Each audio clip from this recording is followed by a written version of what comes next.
interview with Paddy Kingsland on the 26th of March, 1996.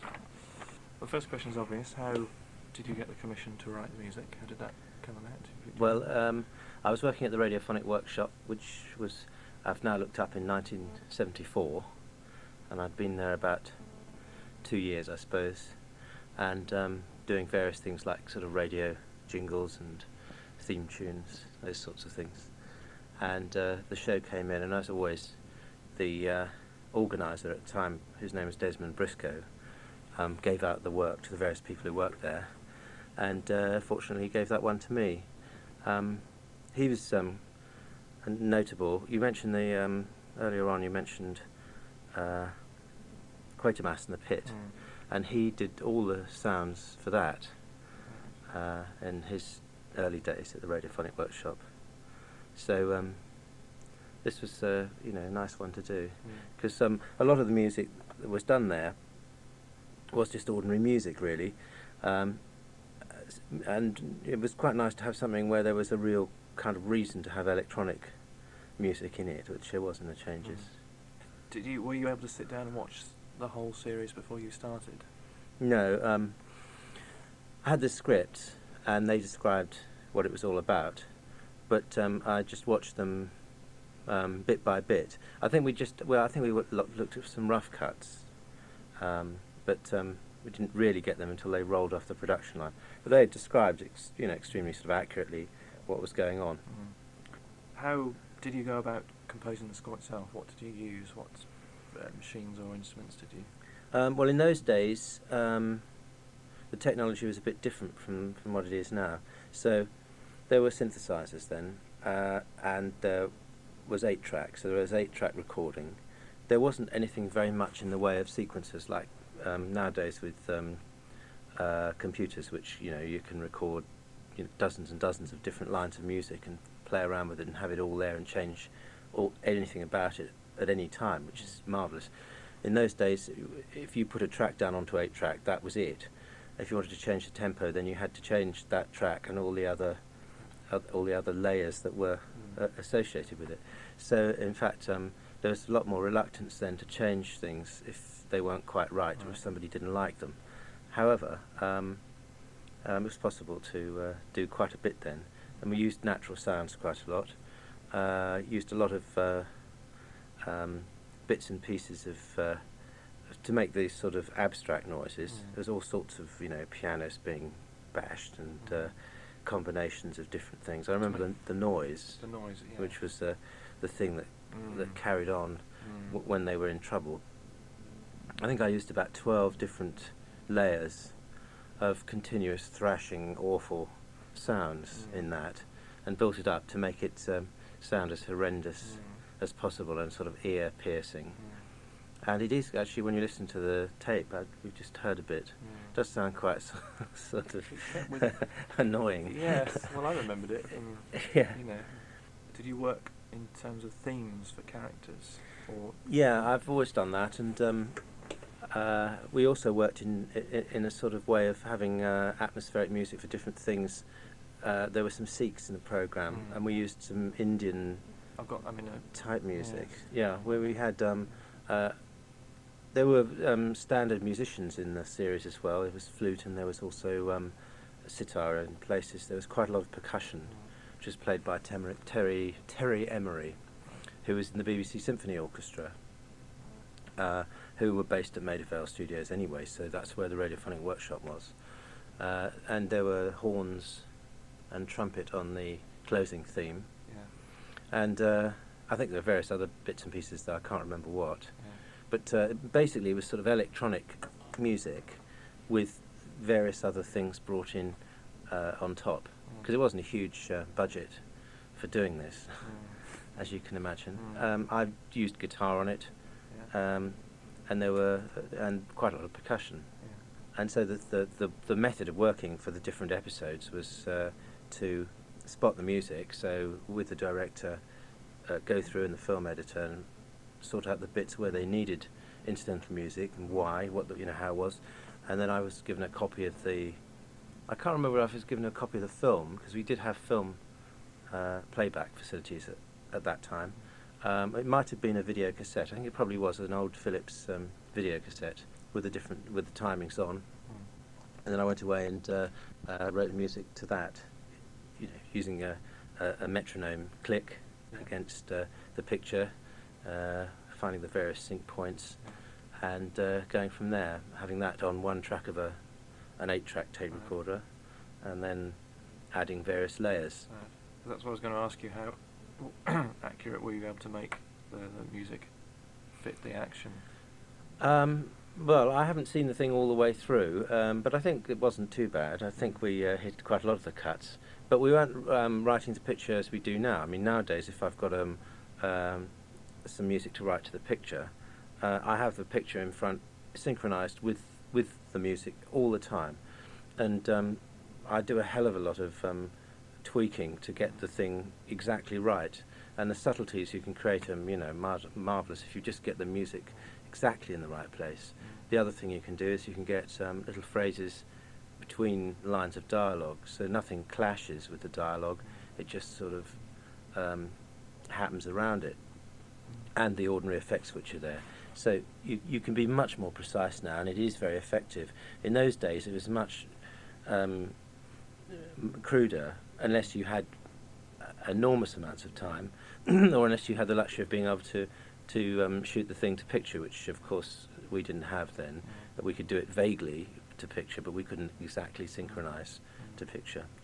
Did you work with the director on things like the title sequence at all? Yeah, I think what we did there was do a basic track with the sort of theme there, which they cut the pictures to, and then we added various noises to sort of highlight things afterwards. Is there any particular reason why the title music is different to the end credit music? I can't remember anything about that, and in fact, when you played me that episode, I had remembered the closing music as being the theme, and I really can't remember why we had two separate ones. I prefer the closing one, to be honest, but I think they wanted something which sounded quite sort of up-tempo at the beginning, so they probably decided to go for that. How long did it take you to compose the music for the series? Is it for the whole thing? Yeah. I've got various notes in the diary. Actually, I'll go and get it. Yeah, that's interesting. I think it was done over quite a period, but it didn't take. I had loads of other things on at the time. Right. I can remember, and I remember seeing Anna Hume on the 20th of June, 1974. That's the date in the diary. And then there's another meeting noted down in July the 12th when she came with Chris Rowland, who was the film editor, and listened to the noise, because that was the cardinal kind of... yeah, you have to get that right. And perhaps I probably played them demos for the opening as well. And then, so that's July, and then nothing much seems to have happened until I've got various notes that things are going on in September, and then it went on into January of the 75. I don't know when it actually got transmitted. Was it 1975? It started on the 6th of January, so perhaps you were working on the last episodes while it was being transmitted. That's right. I've got a fine cut of episode 1, week 39, which is BBC speak. Week 39 was, around about 20th of September. Right. Something like that. 20, there we are. Yeah, 23rd of September. Right. So I was doing them. I suppose that took about a week to do each one. Yeah. As I remember it, I think they had 2 weeks in between each one, but it didn't take a week to do them. But then there was there was my bit, which was sort of a couple of days of laying down tracks and then having to write out a few parts for the percussionist or flute player, or Bob Downs played flute on it, I think. And then a sitar, which was Nick Gomm, and how do you spell that? Gomm. Right. And I did find a little session where I think we did the closing music with the horns, which was Derek Taylor, I think. Derek Taylor, Nicholas Hill, and John Wilbraham playing trumpet. So 2 horns and a trumpet, and also percussion with Terry Emery added. So, I mean, in other words, yes, and then in 75 it goes on into sort of January. So that's. So you would have been working perhaps on the last ones while it was. Oh yeah, Yeah. very much so. Yeah, while it was still going out. Yeah. Yes. Yes, I got the dubbing dates in the other. Right. It's very good you've got the diary stuff. Yes. There's no sort of detail in them apart from just sort of appointments and things like that, but it does tell you. Oh yeah, the changes. 7 p.m. TC3. I don't know why that would have been February the 13th. No, maybe there was some kind of a dub going on, something like that, sound dub in the gallery. Well, I tell you what, in the last episode, there's a kind of flashback to the whole story. Yes. And there's the only use of video effects at the Is end. there? There's a kind of video wipe. Oh, maybe that's what they were And doing. perhaps they're working on that. Maybe. Anyway, this is sort of February. Right. Dubbing the changes, episodes 5 and 6 was on 25th of January. Right. Gosh. So they're still going then. Yeah. And I've got dates with Terry Emery in all over the place, Right. doing percussion for different episodes.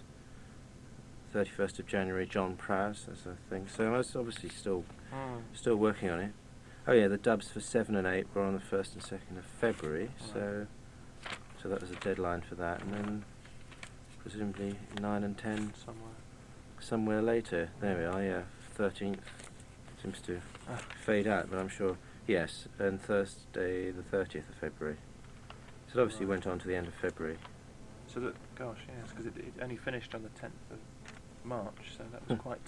Yeah, they were moving it quite close to the. Yes. It was fun to do, though. Good fun to do, and the people working on it were very nice. The director, I saw him once since then. Actually, I haven't seen him much since. I think he's still directing, and Chris Rowlands was the film editor. Yeah. I don't know what he's up to now. Um, His wife also worked on it in some capacity. I think she was the PA or something. Yeah, so I mean, it doesn't seem very long ago to me, but no. of course it is. Yeah. There we are. Time flies, doesn't it? Do you want to see some music first before I All right, ask you yeah. a couple of other questions? Shall I put this on? It's up to you. I think.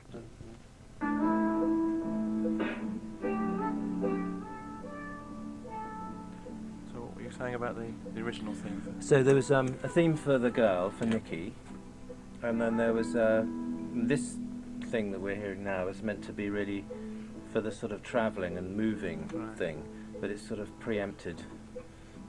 But that's what we used it mainly for, so that. Well, I suppose she's thinking of moving on then. And then we adapted it and used it in different ways when the characters came in. Yes. Different characters. It's much more slow moving than things are now, isn't it? It's which isn't a.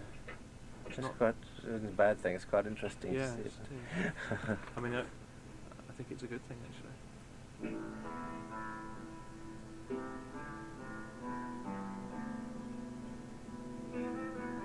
Yeah, they're using the music really for the sort of passage of time, I think. You know, and say that she's somewhere else and there. Yes.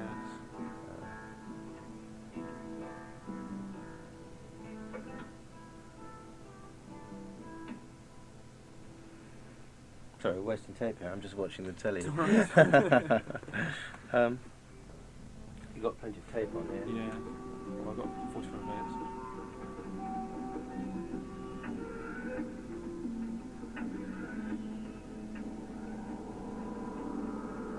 Yeah, we've seen the Sikhs. And she joins them, doesn't she? And so we've used sitar on that, and also tabla, which a percussionist played. What was that called? Tabla. It's Indian drums. How do you spell it? Tabla. They're like two little drums, you know. They sit on the floor and there's a sort of bendy note comes out of one drum. They're quite distinctive. A few minutes later, they come across a farm or something, and there's the music English Country Garden played, sort of a Sikh version of English Country Garden, which I think is really nice in the background.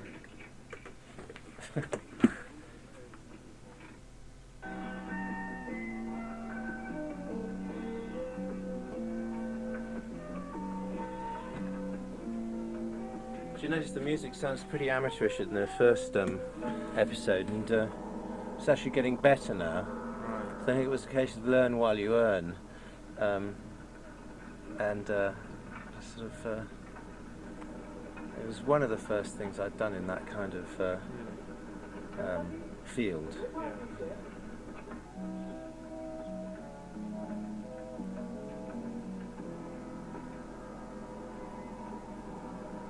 What's the matter? You're not. There's something wicked in there. It's very effective, I think. What's the matter with you? Yeah, it sort of Do you think there's something takes you wicked into in a sort of joke mood, and Mm. then it immediately takes you back into something more serious happening. That's the idea of that. No, I mean, certainly, as I just said, I noticed that it starts off, and some of the music is not too bad, but some bits in the first episode aren't quite right, I didn't think, and obviously got the sort of hang of it better by the second episode. I don't know quite why that was, but I suppose the thing is you're scrambling to get things done, Yeah. and then that's my excuse, and I'm sticking to it. I was going to ask you how your work differs now from then, working practice and the way you start composing. I try and use more musicians if I can on things, and that's a different thing.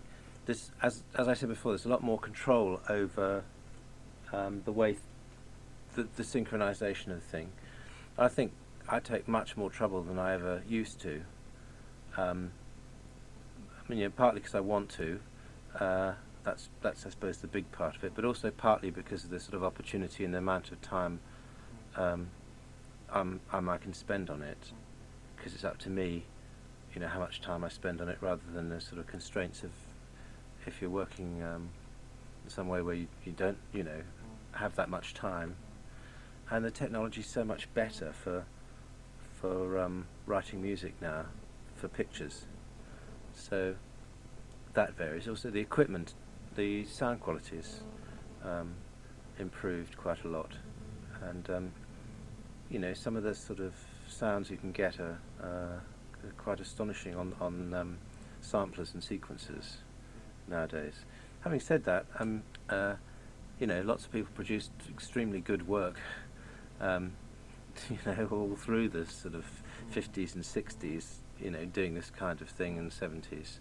I just think I probably wasn't producing particularly good work at that time compared with what I'm doing now, but everybody improves, don't they, as they go on. I think when you listen to your own things as well, you obviously think, oh God, that's there's something wrong with that. But nowadays, I think the standards are higher. Did you watch it when it was transmitted to you? Oh yeah. I didn't necessarily watch it as it went out, but I saw copies of it, which is quite important, really, to see where you went wrong, because when you're looking at things at home or on a telly, it's completely different to hearing it in a studio with the speakers, which are all very nice and everything's balanced. Everything. Well, once they put the thing on the soundtrack for real, you've got all the effects, and you've got the music fighting with the dialogue if it's not done quite right, and you just learn exactly where you've slightly missed out, or sometimes you learn something that's accidentally extremely effective. And usually it's simple things that are very effective.